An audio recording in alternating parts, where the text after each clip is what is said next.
Friends, আমি একটা নতুন মিটিংয়ে চলে এলাম। সো বন্ধুরা, আমরা এখন যে স্টেশনে দেখতে পাচ্ছ, এটা তো মোরাদাবাদ স্টেশন।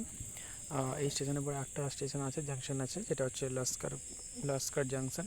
ওখানের পরেই হচ্ছে হরিদ্বার। তা মোটামুটি অনেকক্ষণ পরে আমরা বাইরে বেরোলাম। সো এই এখন ভিডিও করতে ব্যস্ত, সব নিজের মতো।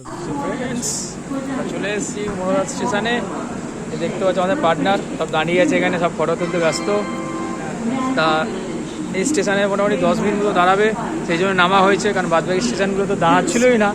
1 থেকে 2 মিনিটের জন্য দাঁড়াতে চলে যাচ্ছে ট্রেন। ট্রেনের জার্নিটা ভালো। আর কিছুক্ষণ পর চলে যাবো আমরা হরিদ্বারের জন্য। তো মোটামুটি টাইমিং দেওয়া আছে এখানে, দেখতেই পাচ্ছ।